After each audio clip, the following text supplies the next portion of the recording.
Hi everyone, it's Dorothy and welcome back to my channel. And to all of you that are new here, welcome to my channel. So I assume most people who clicked into this video are freshmen of U of T. Welcome, and today I'm here to share with you guys what I think you should know before coming to U of T. Before I start, I just want to tell you guys that each person has a different experience at U of T and mine will be different from others.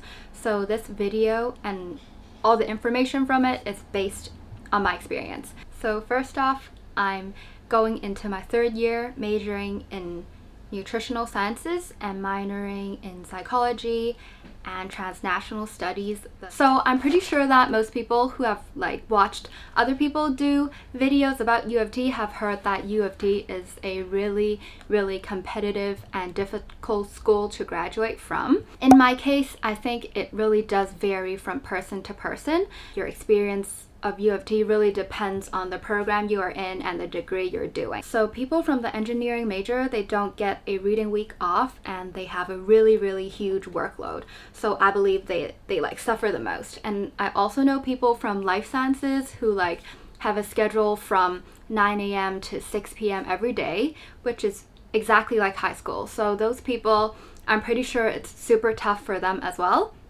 But for me, I do nutritional sciences, so it's a science major on one side and then a psychology minor, and then on the other I'm doing a transnational studies minor. So for me, I think the workload is balanced out. What I want to tell you guys is that your first year at U of T might not be as scary and as suffocating as you think, because there's definitely a way to handle it and there's also support at U of T, but definitely don't underestimate it. So what I don't like about U of T courses is that they have a lot of small assignments and quizzes throughout the course. So for example, in the UK, they do a final exam and that takes up 50% of their final grade. But for us, the final exam usually takes up 35 to 40% of your final grade, and then 60% of your grade is accumulated from your assignments and quizzes. So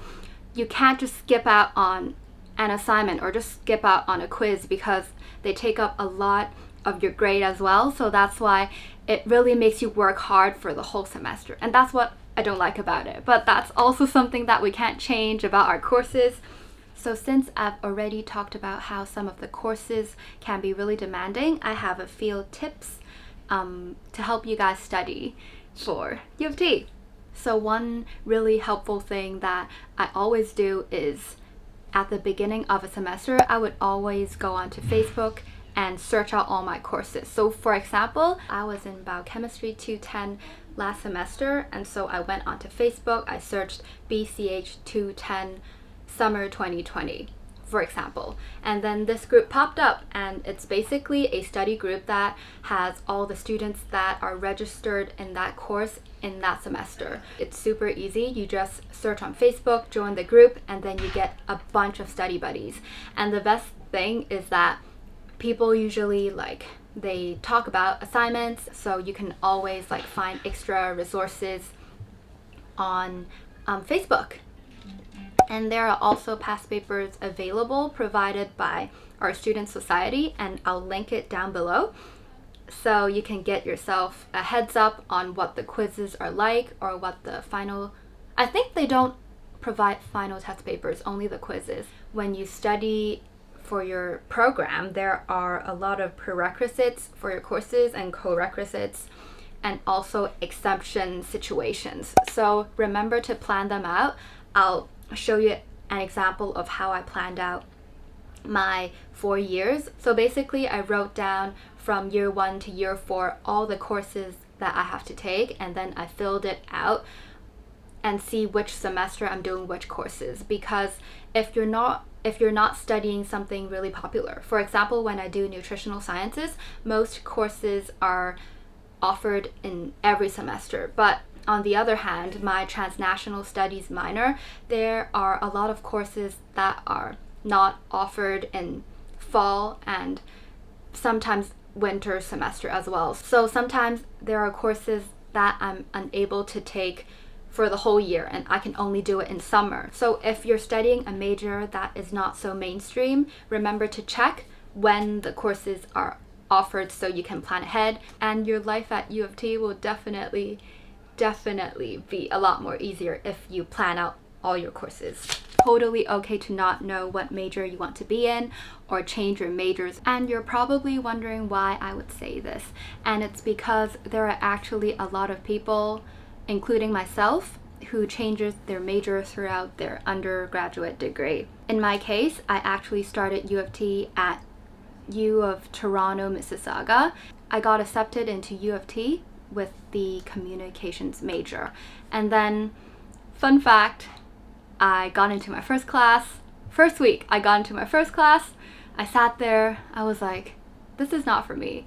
And then I did like 2 more weeks of the same like communications classes, and then I was like, this really isn't for me. I like sciences, I'm passionate for biology, chemistry, I'm passionate for food, I'm passionate for nutrition. I knew that I wanted to do nutritional sciences, but it's only offered in the downtown campus. So I worked hard, got my GPA up, and got transferred to the downtown campus in my second year. So my point here is that if you feel lost or if you feel helpless in your first year not knowing what you want to do, definitely seek out help, and it's really normal to change your major in the next 2 years. So chill out, and I'm sure you'll get through it. And then the 5th thing is school life. So of course school life would be different for everybody, but as a first year, I really suggest you to open up yourself and meet new people. For me, I think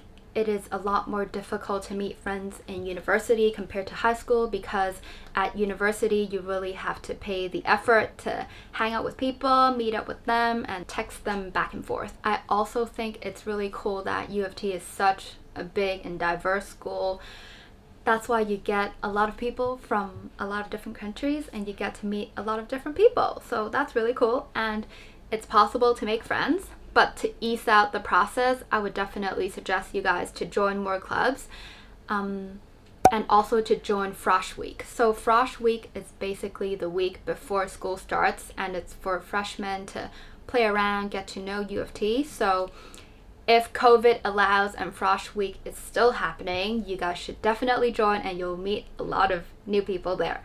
And also there would be a club fair probably the first week of school. I'm not too sure because I don't do much at school, but like if you get to the club fair, find a club that you're interested in, sign up and go to their events, and you'll meet new people as well. I also think there are like volunteer programs all over school, student societies, club societies. Just don't join as many as you can because you'll get so busy with school work as well. So join a moderate amount and make sure to find something that you like to do. Oh, and also there are like sports league that you can join. So if you are a sporty person, when you get to school, go to your college and ask them about the college leagues and join that as well. It's super fun. And then last but not least, I would like to talk about life in Toronto. U of T is basically in the center of the city. So school life is basically city life. If you study at the downtown campus, you would really feel immersed into the city and not isolated in a school and in a building. So if you're not from Toronto and you're coming from a different country, for example me, I went to Toronto from Hong Kong. Toronto, Hong Kong are completely different places. The climate is really different, the people are really different, so my lifestyle basically changed completely. And then for my first year, I gained 10 pounds. As you can see, first year was really stressful for me. It might be stressful for you guys. I really hope everyone watching this video would be able to cope with the stress, but not necessarily like academic stress, but just stress because you're not home and because you're thrown into a completely different environment. Also try your best to make Toronto your home. And to do that, I think you have to explore more food options around Toronto. Go around, go out with your friends, get some food, get some boba or go to clubs if you like the nightlife. I really hope people who are watching this will not go through the same things. And all I can say is that you have to try hard to find a lifestyle that suits you and so that you can ease into your new life. Yeah, I think that sums up my video for today. That's all I want to talk about, and if there are more things that you guys would like to know, please comment down below. I can make another video about it, or I can just reply to your comment. I hope you found the information in this video helpful, and please give me a like if you do, and don't forget to subscribe to my channel for more. Thank you so much, and I'll see you in the next one. Bye!